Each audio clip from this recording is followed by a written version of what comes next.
I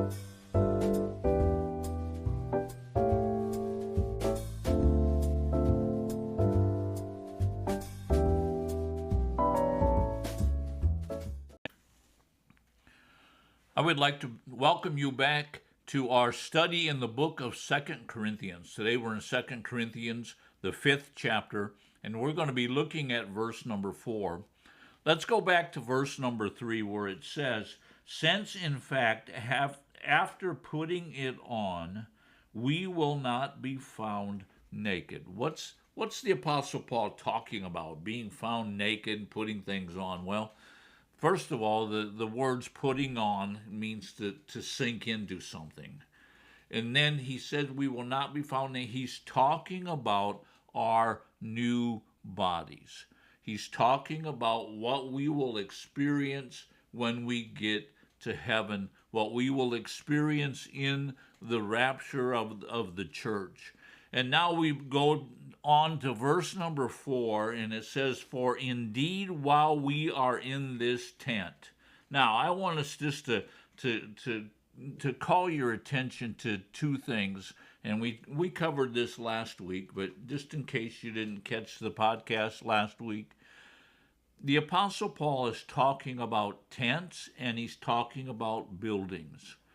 When he talks about tents, he's talking about something that's a temporary dwelling place. So when he says here in verse number 4, "For indeed, while we are in this tent," what's he talking about? He's talking about this thing that's temporary. I hope that you realize that your bodies are only a temporary dwelling place. They are only a tent for you to live in. They are only a tent for you to use while here on earth. But someday you're going to slip out of this tent and you're going to slip into a building not made with hands, a building that is absolutely amazing, a building without pain, a building without weakness, a building without shortage, a building that's made by God. Whew, if that doesn't give you hope, then you, maybe you're already dead. No. Anyway, the Apostle Paul is talking about our temporary bodies. And then he goes on, he says, we groan. We groan.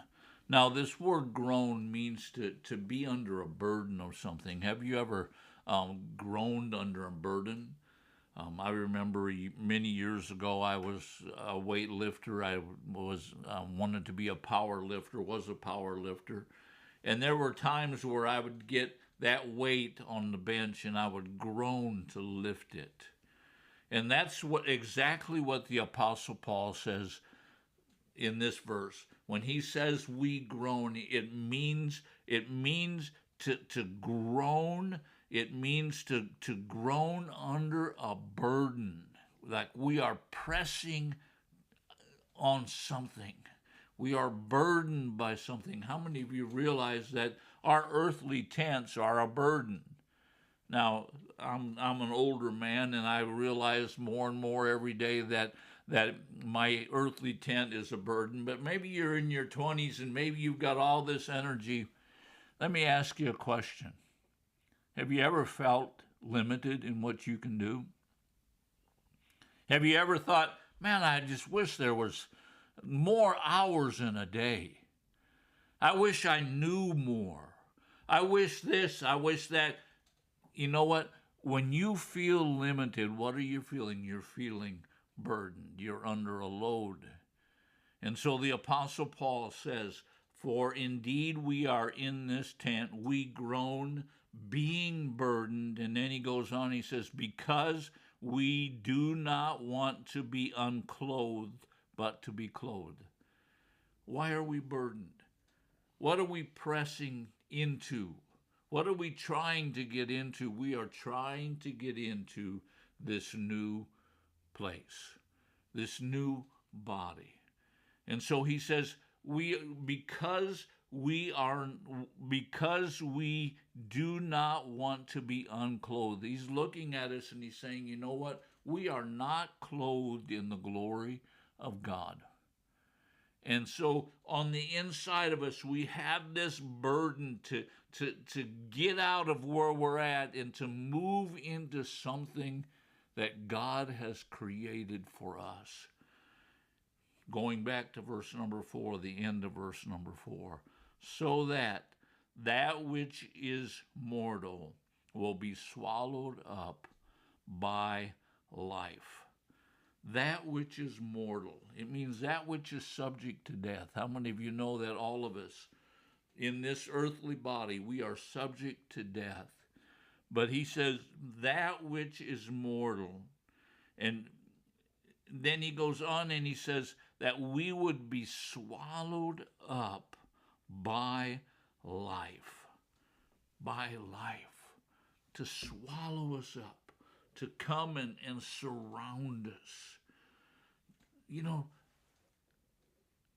that's got to be it's got to be an amazing feeling to find life coming up and just surrounding us, swallowing us up. Now, when he uses the word life here, he uses a Greek word, and the Greek word is zoe. And the Greek word zoe, it means life, but it means the absolute of life. Absolute life. No presence of death. No presence of decay. No presence of disease. No presence of all the things that we deal with here in this life. No presence of limitations. But we will be swallowed up with life. Now let's move on into verse number 5. Now he who prepared us for this very purpose is God. What's he saying? God has created every man to be clothed with life. That's God's desire.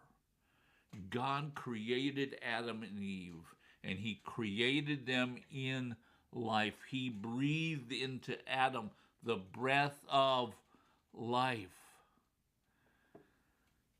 God's desire is to clothe us, is to have us swallowed up with life. And so he says here, for he prepared us for this very purpose. He who prepared us for this very purpose is God. God prepared this. God built it. God made it for us. And then he says at the end of verse number 5, as we close for this week, he says, who gave us the Spirit as a pledge. Now, what does that mean? He gave us the Spirit as a pledge. When we've bought houses, you know what they ask for is they say, you know what? We need to have some earnest money. Well, that's exactly what the Apostle Paul is talking about.